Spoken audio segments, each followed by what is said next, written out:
Hey guys, it's Mark here from ETFtracker and welcome to the show. This is the Exchange Traded Fridays.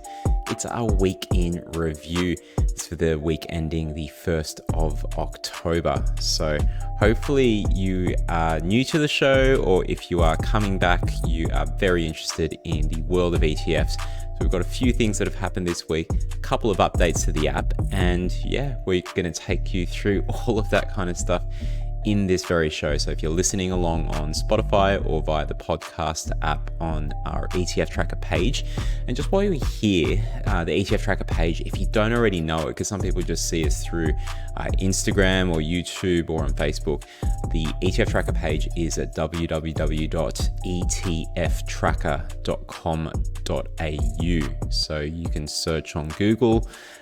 You can find it, just go by going directly to the site. But yeah, ETFtracker, all one word.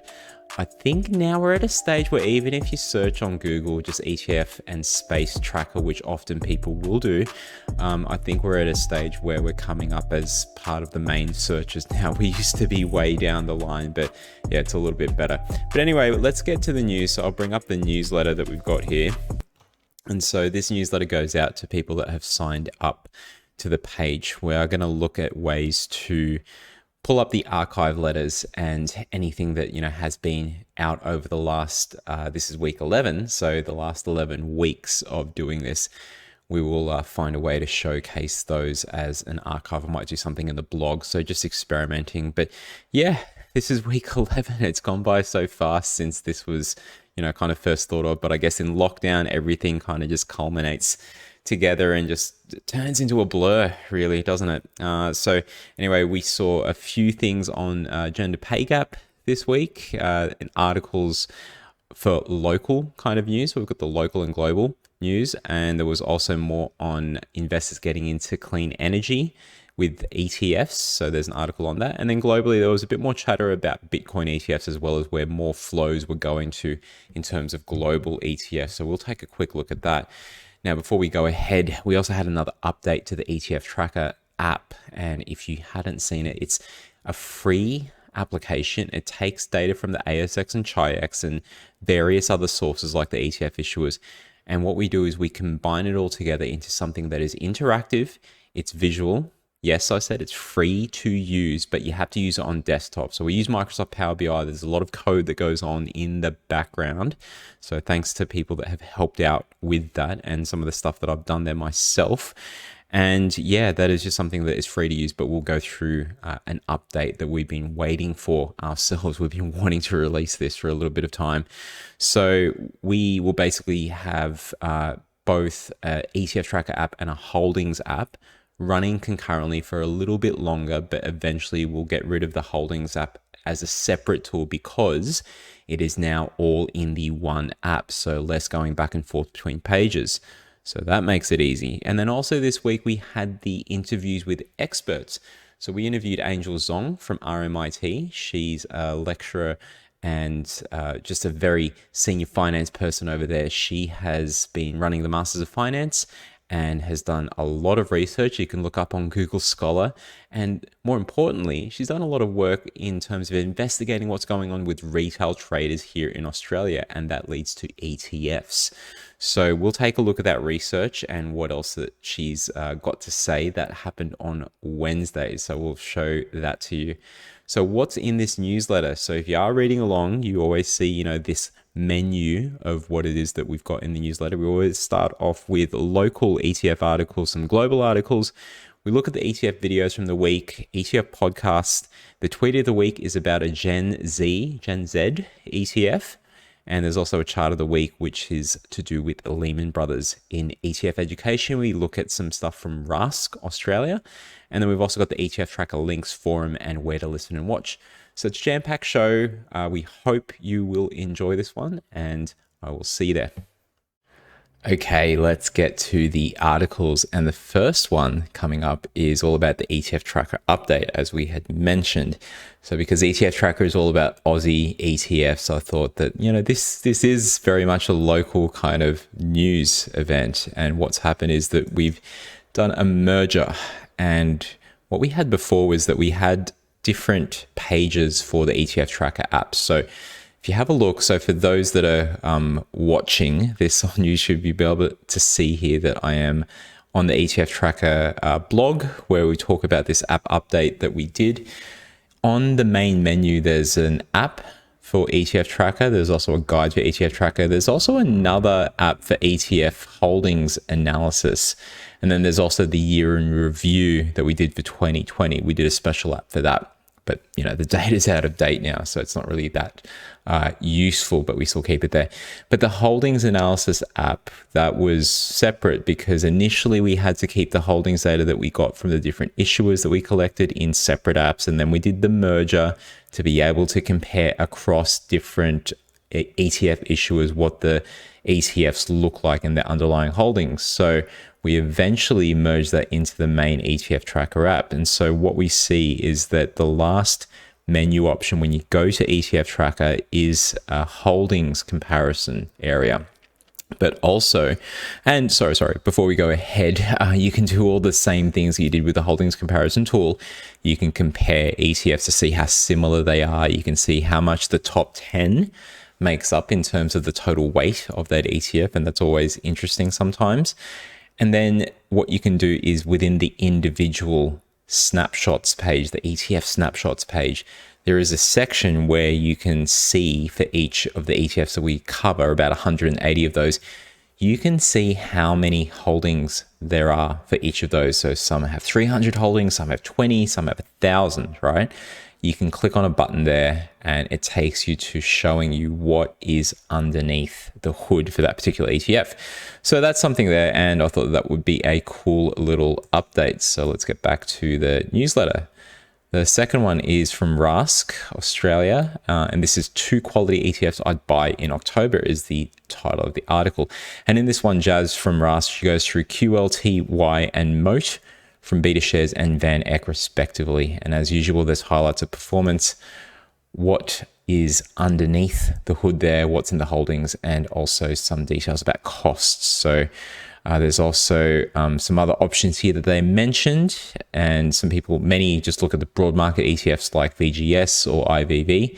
But for the long term, looking at quality and moat in this case. And so for QLTY, and now we've done a few reviews on, we did a video on QLTY. We have one coming up on Moat, and QAL is one that is often mentioned there as well. But for QLTY, it's got 150 businesses in the portfolio here. So some of the biggest names are Texas Instruments, Applied Materials, Intel, Intuit, Novo Nordisk, Visa, Keyence, Accenture, Advanced Micro Devices or AMD, and Cisco Systems. So that's a very interesting one there. Only 62% of it is invested in US businesses. So it's got a bit of that global tilt. So countries like Japan and Switzerland. So worth a look at there if you're looking for that type of ETF. And then the Morningstar Wide Moat ETF. So this is Van Eck and Morningstar working together on these moat type ETFs. So a little bit different to the BetaShares one. It's looking for businesses that have a wide economic moat or a strong competitive advantage. And the shares are chosen for the portfolio by analysts at Morningstar. So this one makes it a little bit different. So the key holdings, it's got 50. We've got Wells Fargo, Salesforce, Cheniere Energy, I haven't heard of them, Alphabet, Microsoft, Tyler Technologies, Gilead Sciences, and Guidewire Software. So that's worth a look at as well. So the annual costs of QLTY, 0.35%. Annual costs of Moat is 0.49%. So worth a look at those too. So thanks to Rask. The next one is from Financy, and the title is Young Women Helping to Close Gender Gap in ETFs. So that is an ETF article if I ever heard one. So according to global asset manager State Street, back in 2001, fewer than 1 in 10. So only 1 in 10 investors were women. So 2001 is when ETFs first came about. August 27, 2001 is when they first came here. So it's the 20th anniversary this year, not long ago. Fast forward to now, and it's 1 in 4. So 26% of ETF investors are women. And we certainly see a lot of that, whether it's online via Instagram and Twitter and TikTok. There's a lot of females and also males, but we see a lot more of the influencer community really helping here. So the reasons that, so what they say here is, let's put some perspective on what it actually means for economic equality. So one, more women are building wealth than before. It's great. It's perfect. That's what we want to see. And apps and the data that's out there for that is a great leveler of things, and it just helps people be able to come more to the market. It's so much easier now to invest than in 2001. So there's a lot of that kind of stuff that, you know, needs to be taken into account as well. Number two, women will have to be considered from a product development perspective. So apps that are created need to have both genders in mind. And not to say that they didn't in the past, but there was definitely a bit more of a bias there. So it just wasn't as available before, that kind of stuff. So number three, female financial skills, smarts, and confidence is increasing. And I'd like to see more of that happening. I definitely still see retail traders learning about this, and like anything that you're learning for the first time, there's a certain period of time where you've got to take to absorb all the information, but there's so much out there that is helping people get started. We've got our own Getting Started series with ETFs. We go from the videos and the articles and blogs that other people produce, and we get into the types of data that's available and how to analyze that data, and hopefully we can help you with ETFtracker. And so Megan Victor here from the head of Spider, so State Street Spider ETFs. So she says that young women are the fastest growing cohort of ETF investors in Australia, showing that the gender investment gap may be closing. So we'd love to see that. So why is this happening? The trend is gathering pace because of the cost of investing is low and the ability to access these products is relatively easy. So yeah, it's definitely something that we see as well. So there's a bit of background about ETFs, and it's interesting that they speak to Spider ETFs or State Street because they're the ones that brought the first set of ETFs here to the market. So that was STW and SFY, okay? And that was back in 2001. They talk about how ETFs compare to other asset classes. They also talk about how ETFs can perform, the expected performance there. A little bit more about final thoughts. So from a wealth building point of view, the article says that ETFs are an asset class that can help women with their financial security, but individual research is always needed. We agree, totally agree. Do your own research, look under the hood, find a way to get access to the good tools that are out there. And there's plenty that are very valuable, so worth taking a look. It says here, ease of access appears to be something that's working for younger female investors who indeed perhaps see these assets as a cheaper alternative to an inflated property market. There was an AFR article on the property market and how it was being so expensive that it's driving people to look to get into property via ETFs. You can do that with REITs and ETFs. And yeah, it's just a good way to grow your money, because if you just leave it in the bank, given where current interest rates are and inflation, you are actually going backwards if you just leave your money to sit there in the bank, okay? But like anything, there are risks, so do some homework. Last one is for the local news. It's from this AFR, the Australian Financial Review. It's on investors bank on ETFs to access the clean energy sector. And we've got a familiar face here. So we interviewed Mark Jokum from StockSpot, and he features in this article. So shout out to Mark there. They do some great research apart from the, the work that they do to manage ETFs and provide those portfolios to clients to make life easier for them. So just in the last 12 months, the ETF market in Australia has grown 79% to 102 billion, up from 56 billion. It quotes, it's gone a little bit further than that. So it's up to 125 billion as at August, but September numbers are around the corner. So we'll see where they go. So ETFs are a terrific vehicle to express your view on a particular structure, trend, or thematic such as clean energy, according to Mark Jokum. So they've allowed investors to invest in companies that generate a high proportion of their revenue from green energy and contribute to a cleaner environment. So they go through three of the main clean energy ETFs here. So there's VanEck Vector's Global Clean Energy, that's CLNE.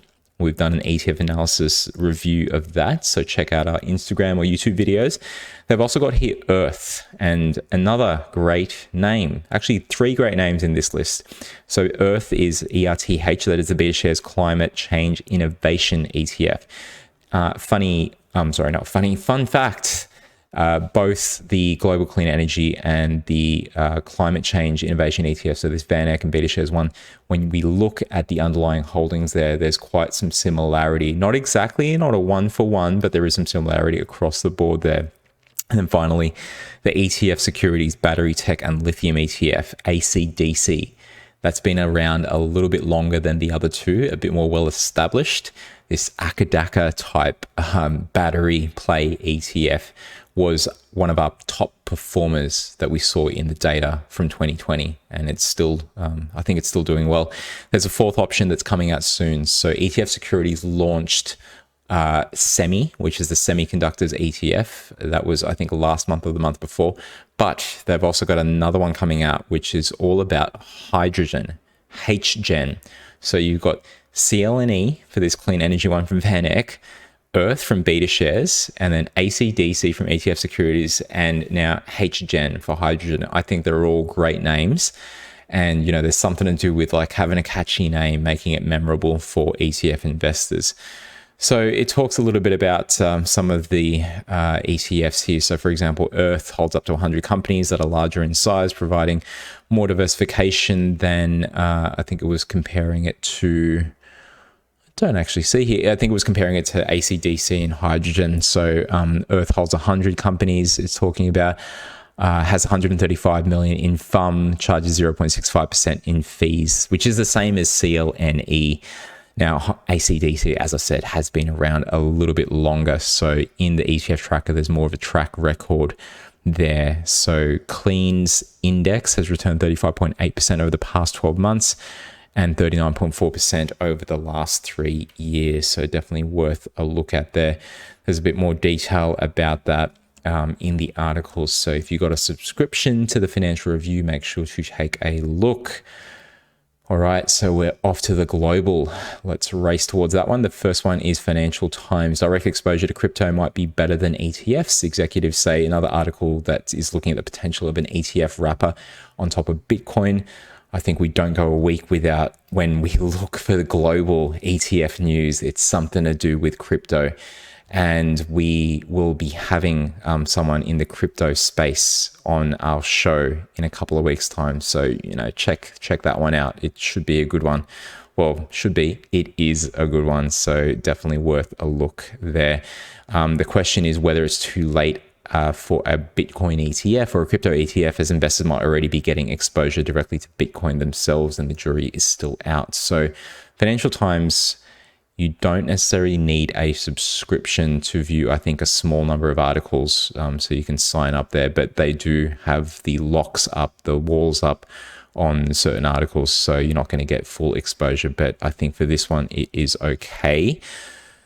So what we've got here, so Bitcoin exchange traded funds may be more valuable to financial advisors and their clients than they are to the other groups of investors, industry executives said last week. So despite the allure of a Bitcoin ETF, direct exposure to cryptocurrency might work better for a wider group of Americans. So in this case, more of those retail investors, whether it's through Binance or Coinbase or whatever else there is overseas and even here, the article is arguing that potentially investors of the retail kind of nature aren't necessarily going to be going for Bitcoin ETFs because they already have exposure to crypto. However, Bitcoin ETFs can be very good for institutional investment. So for example, that would be your super, right? So wealth managers, hedge funds, superannuation firms, if there is a regulated Bitcoin, and I know this is, you know, kind of like an oxymoron, regulated, deregulated product, right? So a regulated Bitcoin ETF that is traded on the exchanges, that opens it up to institutional investments and flows. So I still think that this thing could work, but it definitely looks at the other side of the coin here, you know, the other side of the argument. So they say here, this is from Matt Haugen at Bitwise Asset Management. He says that the beauty of ETFs is that they plug in seamlessly into the way financial advisors work. That's why it'll be a game changer and open up the market significantly. So that is good for them. And it talks about the delays in the US about the SEC. No one has ever accused the SEC of being a Lamborghini. that is certainly the case. I remember when it was first being talked about, when Gary Gensler just became SEC chair, and it's like, oh great, he's got a background, he understands Bitcoin, he's just going to push something through. But he's a regulator at heart, right? So even though he's got that Bitcoin kind of and crypto exposure, it is going at the pace that it's going because it has to be looked through thoroughly. So I think it was unreasonable for people to expect that things would just fall over and we would get a Bitcoin ETF straight away. There's a bit more details in the article there. And yeah, definitely take a look at what's going on there. Over here in Australia, there's a bit more about Bitcoin ETFs. ASIC is our local version of the SEC here. They've got a consultation paper out and they're looking into it in all sorts of ways. And so it will be an interesting thing there. We can expect answers probably by the end of the year. The next one is Yahoo Finance 10 most heavily traded ETFs of the third quarter. This is showcasing the most traded US ETFs with some familiar names we see in Australia and many new ones. So if you trade global ETFs, this could be interesting for you. So let's take a quick look at some of the names here. The top one is the ProShares Ultra Pro Short QQQ SQQQ. And that is a long name. It's got an average daily volume of 84.9 million shares. So that is a lot. So this provides 3 times or 300% inverse exposure. So it goes short when the market is doing, well. Well, actually, it goes short no matter what, but it does well when the market is not doing well. So that's what I meant to say. But yeah, that's a short ETF there, but be careful with the leverage. Read up on Investopedia, all the various guides that are out there. Just Google leveraged ETFs and learn a little bit more about that. The next one is the SPY, the first ETF that was ever out there. And that still does really well. Its average daily volume is 65.6 million shares. The next one is XLF. That's the SPDR, or the State Street Financial Select Sector ETF, Invesco QQQ, which we hear in ads a lot when we watch CNBC's ETF Edge. That one is all about exposure to 102 largest domestic and international companies, excluding financial stocks. Then there's the iShares MSCI Emerging Markets ETF, EEM. That's got 35.4 million shares. That is its ADV. And as you can guess, this one is emerging markets exposure and holds 1,244 companies. So worth a look at there. You can read the rest in this article from Yahoo Finance, and it just goes down the list. All right, so the next one is something from us in the videos section, and this is ETF snapshots. Now, because we have now merged the ETF Holdings and the ETFtracker app all into one, it actually makes it easier for us to do these videos. And so on our Instagram page and YouTube, we have started doing some ETF analysis, and we've had requests on Facebook, on Instagram to look into certain companies. And please continue to send that kind of stuff through. So first of all, we'll go to the video here. Hey guys, it's Mark here from ETFtracker. So that is me. And we can see here, jumping straight into it, we are looking at QUS, and also QLTY. It was mentioned in one of the articles above, but this was a request to look at QUS and QLTY together. And so we've done that using the ETF snapshots page, and we can see the 6 tiles relating to returns, size, transactions, tradability, quality, and costs of ETF, as well as having the holdings data there now too. So all of these reviews that we've done for Clean, for RBTZ, for IVV, all of these different tickers, they follow along the same path. We look at the data that's coming out from the exchanges. We take a look at the underlying holdings. Maybe for the next reviews, we'll start doing some comparisons of similar ETFs that are out there and just see how the underlying holdings compare. Okay.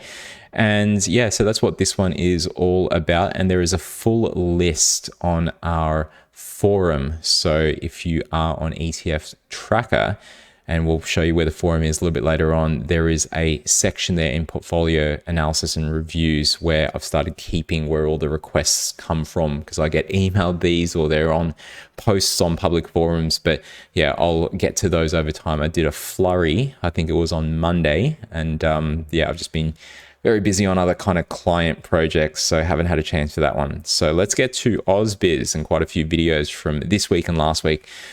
First one is what's next for ETFs, FANG Cloud Computing. And so this is one with Chad Heitzman from ETF Securities talking about the NASDAQ sell-off and ETF Securities tech and semi ETFs. So take a look at that one. The next one is from Adam O'Connor from BetaShares. Green infrastructure and green reporting, diversifying your ESG exposure. So per the show notes, ETFs meets ESG in this chat with Adam O'Connor from BetaShares. He tells us that the new way to approach climate conscious investments is to diversify and think more critically about what the companies or ETFs in your portfolio actually invest in.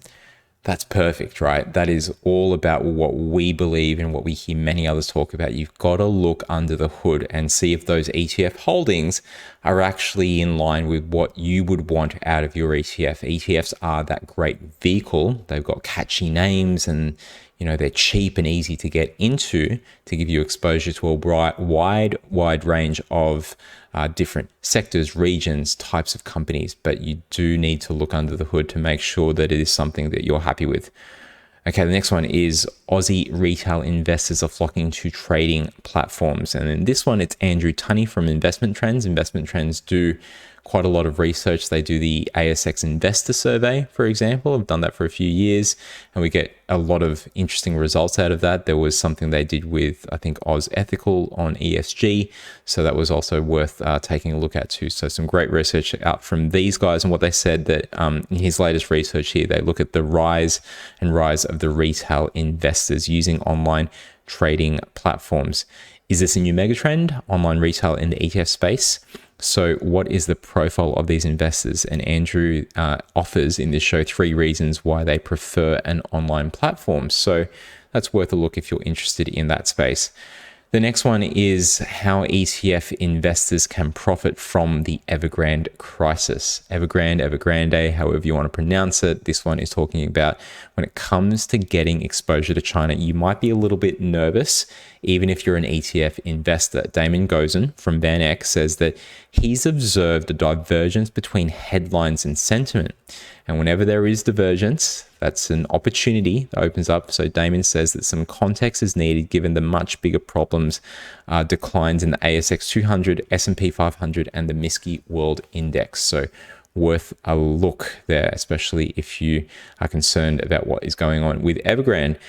And then the last of the videos, and this is also from last week, from Gold to Fang, a tour of the ETF universe. That was on Friday. So it missed the cut for last week's newsletter, but it makes it this time. So Kanish Chugh from ETF Securities reviews the gold market and corresponding ETFs after a very volatile week. Kanish says the uncertainty around Evergrande led to some buying in the precious metals space. So traders are making moves and doing it in large swaths. But what for the other end of the story, and in particular growth names like the FANGs. So worth a look there if you want to take a look at that. And then finally, the ETFtracker show. So that's us. We have our Wednesday interviews with experts, and episode 7 it was. In this case, it was the academic view on ETFs. And we had someone that we've seen in the markets quite a bit. She's been in the news, whether it's the ABC evening news, for example, on TV. It's the Market Lit Conference, or it's in the AFR, or it's an Inside Investor, or various other places where her articles and news have been shown. She does a lot of research into the markets here in Australia, and especially retail investors. And that's Angel Zhong. So she's a lecturer at RMIT. She does their Masters of Finance program over there. And it was all about retail investing that we spoke about, as well as the different reasons why investors jump into retail investing. She's done a recent survey when we did film this. So this was back in, I think it was late August or early September when we filmed it. So we filmed it early then, and only just, releases over the next couple of weeks, one a week. But there was some stats that she was able to show us in, so I'll just jump to YouTube here. She was able to show us some statistics and talk about those that she was finding from some of the study groups that they had. So you can see Angel and I here. Unfortunately, it's still very much that kind of lockdown. I don't have anyone that we can meet up with in person, but who knows, we'll hopefully be able to see people in person at some point and even travel interstate. So we'll see how that goes. ETF Tracker Interstate, I would love to see that, and I hope you guys would too. And then in the podcast, so the first one is the podcast version of the interview with experts one that I mentioned up above. And then I thought I'd also highlight the Australian Finance podcast. And this was actually a crossover episode. So I don't know if you guys are old enough or young enough, I don't know, kind of at that crossroads myself in life. Young enough to remember the crossover type cartoons where you'd have Futurama and The Simpsons, or Family Guy and The Simpsons, or something else in The Simpsons, I don't know. This is one of those. So we had the Australian Finance podcast, which is by Rask Australia, so Owen and Kate over there, and they had Equity Mates on the show. Now, this was quite interesting, and maybe it's a sign that you got to be careful when you bring two powerhouses together, because during the show they had an earthquake. So if you guys remember the earthquake from last week, which was really weird. I'm here in Sydney. I have an intern we're working with down in Melbourne, and when that earthquake happened, we were talking on WhatsApp, and he was saying that the earthquake was happening, and then seconds later, I'm sitting at my desk here, and I could see the desk kind of just moving a little bit side to side, and I thought I was just seeing things, placebo effect and all that, but then we get an email through from the property manager over here with all the apartments, and they had the same thing. They said that people were emailing them all about having their apartment shaking or something. So it wasn't just me, it actually happened. And then seeing it later in the news, it was weird. But anyway, Owen and Kate bring Alec and Bryce from Equity Mates, so meeting of the minds there. They discuss a wide range of different topics on their investing journey, the book launch, buy the book if you haven't seen it, and experience starting a media company. Very impressive story. I don't know if you guys have seen them or looked into, the AFR article on their journey and what they had done doing this part-time and then actually growing it into something amazing. So that's 47 minutes there. Take a look at that. All right, it's that time. It's the ETF tracker tweet of the week. Well, not the ETF tracker. It's, just the tweet of the week here. If you take a look, for those that aren't seeing this, it is a prospectus, the image of a prospectus for an ETF filing. And we've had meme, we've had all sorts of funky trend following ETF names come out. This one follows along with that. It is called Gen Z. So this is the Gen Z ETF. It will list as GENZ or something similar. So Eric Balchunas from Bloomberg, I believe, talks about this one here. He's posted this tweet. And when you look at it, there's actually more behind it. So further down in the tweet, there is details about what it holds. And what it says is that it's to reflect the progressive values of Gen Z. Gen Z is essentially a digital generation who does not know a world before the internet. And there's a scoring system. Love it, right? I'm all about, the multi-factor kind of models. And so if this is something like that, it could get really interesting. So there's a Gen Z use and utility score, there's a Gen Z innovation score, there's a Gen Z disruption score, and there's a Gen Z values score. And all of these, it looks like they combine them together into some sort of multi-factor model to rate different equities, or if they're only trading equities, and combine that into an ETF. And there's a Bloomberg thing here which shows, I believe this is the Global X Millennial Consumer ETF, so a similar ETF that's out there.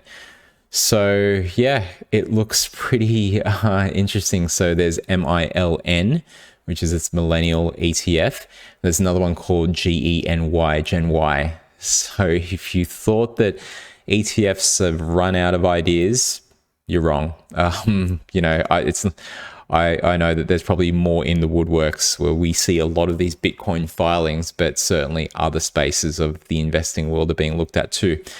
In the chart of the week, this is from the Compound and Friends. So in this one, they have a chart here from Bloomberg. So what it is showing there, it's not a time series chart. I'm just going to the link which goes to the show. But they actually showed on the, I think it was, hang on, let's take a look back here. So they showed this chart from Bloomberg and provided by Rocket Dollar, I think one of their sponsors. It's a story count. it looks like a pricing chart or volume chart actually. It's actually a story count. So all of the mentions of Lehman, and we can see that there was a spike in September 2018. There was another spike in March, so just before these market kind of corrections and crashes. And there's even a bigger spike to almost double, or if not, actually, I think it is double of what it was in previous kind of peaks there in September. So with the Evergrande crisis, more people are seeing these stories that talk about this being a Lehman kind of moment. And yeah, it's just really interesting. So it's happened before. It'll happen again. So yeah, definitely worth a look there. Further education, it is from Rask Australia, and this is a video from Owen talking about ETF fees, taxes, and spreads. And it's really good. It's so good, in fact, that we've actually included it as part of our Getting Started series. So in the Getting Started series that we've got here, it's for people that are just getting into ETFs. And there's there's 4 parts that we've got so far created. There's a 5th part, which is how to buy, but we start the journey with even what is an ETF, right? How to get started, what are the videos and stuff there, and then what's the kind of what kind of ETFs are there out there, even before we touch the data. So that second part is what's the types of ETFs, the regions, the sectors, and just a bit more information about that. And then we get into the data, and the data is really important to us because we use the data to look under the hood of ETFs and to see, what's good about certain things, what have the trends been looking like, and all that kind of stuff. And in terms of all of that understanding, it's important to understand one of the most important data points, which is spreads. And we look at liquidity and spreads. So we want to see things that have good liquidity, high, you want positive and growing liquidity, and low spreads, either trending downward or already low, because spread is the difference between what the buyers and sellers are asking for. And that ratio there, that tells you whether or not, if buyers and sellers are far apart, if the spreads are wide, that's going to be a bit of a harder time to try to trade that ETF. You want something that is more easily traded. Owen goes through that in more details there. And now we get to the ETFtracker resources. So we've got the app, the main app, and then we've also got the holdings one. So as I said, that is going to be deprecated in some time because the holdings are now just in the one main ETFtracker app, so we can get rid of that page and it's just going to make life easier for investors. And then I mentioned the ETFtracker forum, so I'll let that open up. But if people are interested in the ETF analysis series of videos that we've been doing, well, you can get to that into the portfolio and ETF analysis section. And so that's the last section here. And we've got this ETF analysis video review list at the top of the page there. And yeah, that one is all about the ETF video reviews that we've done so far. So we've done VDHG, Qual, IBV, Clean. We did QLTY and QUS, RBTZ for the robots play, CNEW, the China New Technologies ETF, ETHI we've done recently, and Hack we did yesterday, I think it was, and put that out. And then we've got a few more to add to the list. So these have been requests. So there's ACDC, MBA, eMarket, EMKT. Hack is also there, as well as Moat and Qual. Well, it's actually Moat versus Qual, so someone wants that particular comparison.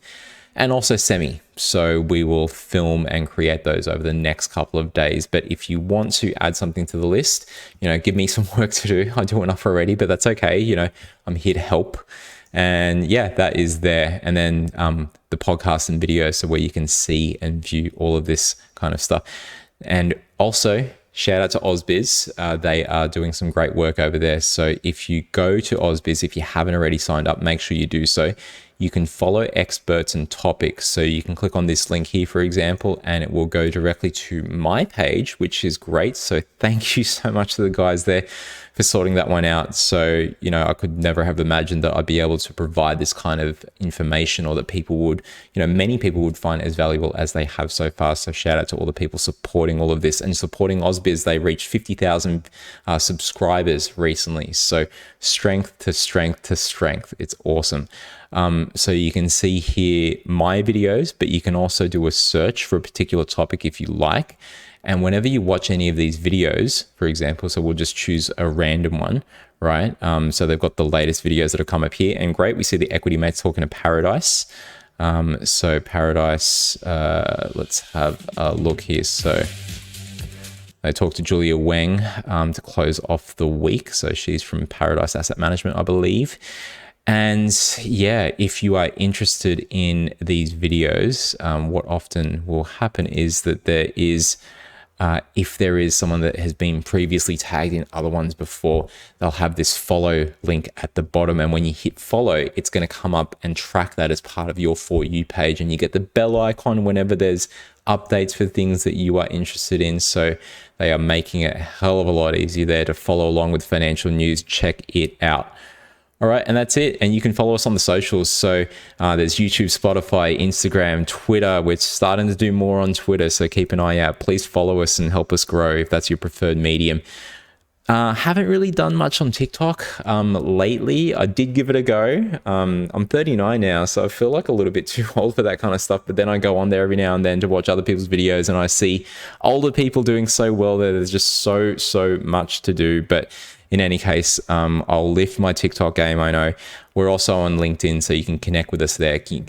You can connect with me if you are interested in, any of the kind of visualizations and all the cool stuff we do, if you want to talk about that, or if you want to help out with the ETF tracker. So yeah, if any of this is of interest, please do let me know. As I said, like, share, and subscribe to this if you are following along. If you're not, and you've got suggestions or anything like that, just, reach out to us. So etftracker.com.au, feel free to subscribe to that newsletter. As I said at the start, I'm looking at ways to maybe with this newsletter actually print out all the back copies and put them as a blog. And if I do it as a blog, then, that'll be interesting. I'll save the newsletters to highlight some other things rather than this, all of this kind of like just as a newsletter on its own. You can have the newsletter just go directly to the blog. So I'll think about that, but something worth looking at. Anyway, I've spoken enough. It's probably time for dinner soon. So have a great day. Have a great weekend, and we'll see you next week. See ya.